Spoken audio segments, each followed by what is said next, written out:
PTI की हुकूमत में मुल्क ग्रेजुअली तरक्की की तरफ बढ़ रहा था। पानी की किल्लत को भांपते हुए पीटीआई ने डैम्स पर काम स्टार्ट करवाया। फाटा, जो आज से कुछ साल पहले तक इलाका गैर कहलाता था, उसे केपी में ज़म किया गया। मुल्क की तारीख में पहली बार ईवीएम इलेक्ट्रॉनिक वोटिंग मशीन का लॉ पास किया गया और मेक श्योर किया गया कि आने वाले जनरल इलेक्शंस ईवीएम के ज़रिए ही हों, इलेक्ट्रॉनिक वोटिंग मशीन के ज़रिए ही हों, ताकि रिगिंग के चांसेस बिल्कुल कम हो सके और फ्री एंड फेयर इलेक्शंस को पॉसिबल बनाया जा सके।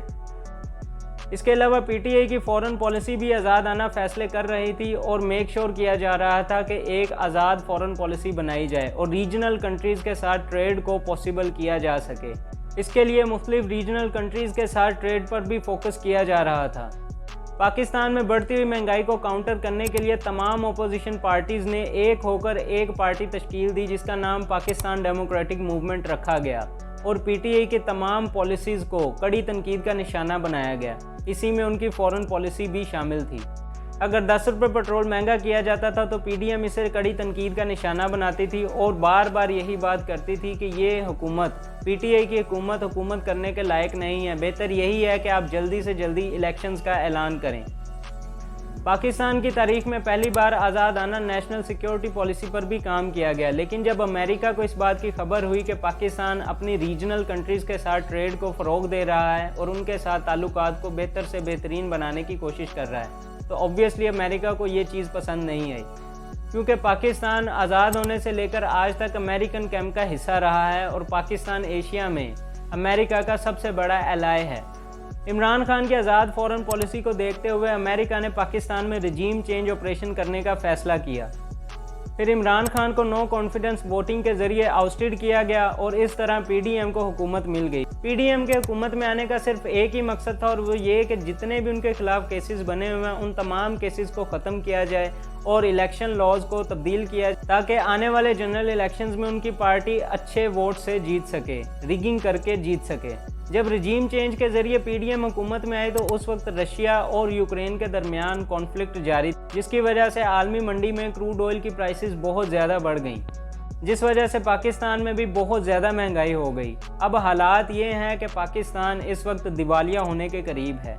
श्रीलंका दिवालिया हो चुका है और एक्सपर्ट्स का कहना है कि पाकिस्तान भी बैंकरप्ट होने के करीब है।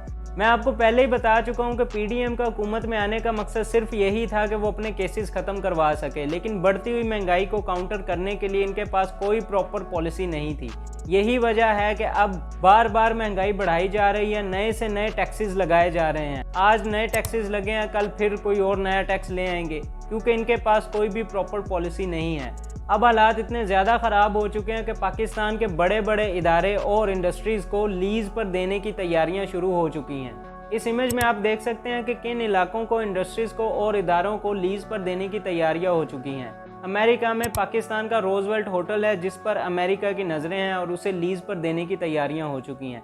चाइना हमारे मुल्क में कई इंडस्ट्रीज़ और कई इदारों और गिलगित बल्तिस्तान को लीज़ पर लेने के लिए ख्वाहिश जाहिर कर चुका है और 2-3 अरब रुपए के लिए इस वक्त पाकिस्तान गिलगित को चाइना को लीज़ पर देने के लिए तैयार हो चुका है।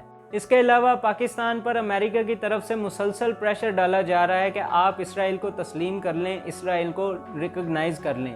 रिसेंटली पाकिस्तान से कुछ जर्नलिस्ट ने इसराइल को विज़िट किया था और उसके बाद से वो भी यही कह रहे हैं कि पाकिस्तान को इसराइल को रिकॉग्नाइज़ कर लेना चाहिए।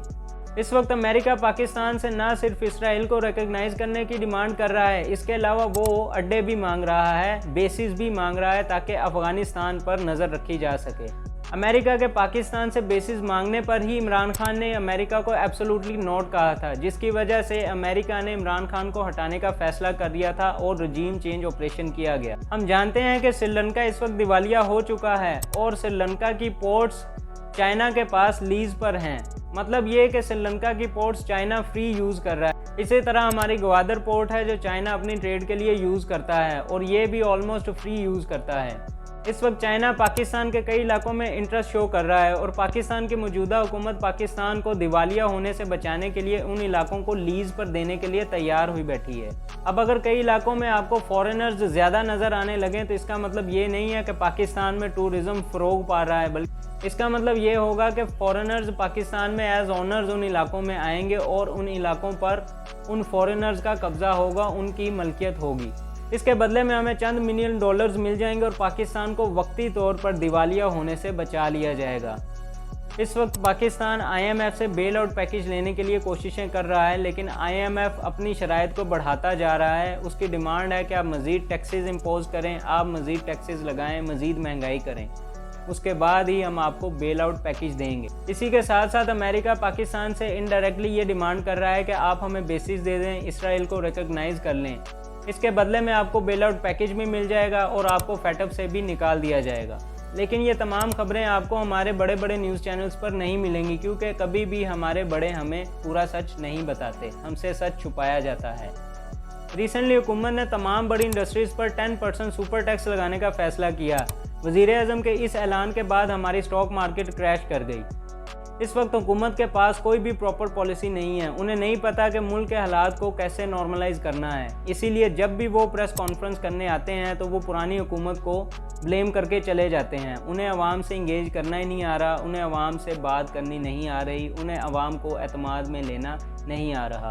इस वक्त पाकिस्तान में जो सिचुएशन है, इसके लिए कुर्बानी हमारे अवाम से ही मांगी जा रही है, लेकिन हमारे हुक्मरान और हमारी एलीट क्लास कोई भी कुर्बानी देने को तैयार नहीं है, क्योंकि इन्होंने अपने प्रोटोकॉल्स को 1% भी कम नहीं किया। जितनी भी मराहत ये ले रहे हैं उसमें कोई कमी नहीं की गई। मतलब ये है कि ये अपनी तमाम मराहत, तमाम प्रोटोकॉल्स फ्री में यूज़ कर रहे हैं, जिसका पाकिस्तान को एवरी मंथ अरबों रुपए का नुकसान होता है।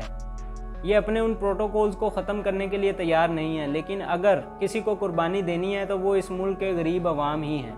अगर अब भी अवाम इनकी इन पॉलिसीज़ का बॉयकॉट नहीं करेगी तो मुल्क दिवालिया हो जाएगा, भले से ये जो भी पॉलिसी कर लें, क्योंकि इनको पता ही नहीं है कि मुल्क की सिचुएशन को कैसे नॉर्मलाइज करना है, मुल्क को दिवालिया होने से कैसे बचाना है। क्योंकि इनका तमाम फोकस अपने केसेस को ख़त्म करवाने पर है, इसीलिए ये इस तरह के जल्दबाजी में फ़ैसले ले रहे हैं, जिससे मुल्क का मज़ीद नुकसान हो रहा है, मुल्क में मज़ीद महंगाई बढ़ रही है। हो सकता है कि कल को ये सारा मुल्क बेच के खुद लंदन में जाके बैठ जाएं।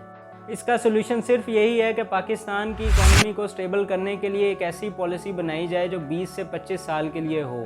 कोई भी आने वाली हुकूमत उस पॉलिसी को रिवर्स ना करे।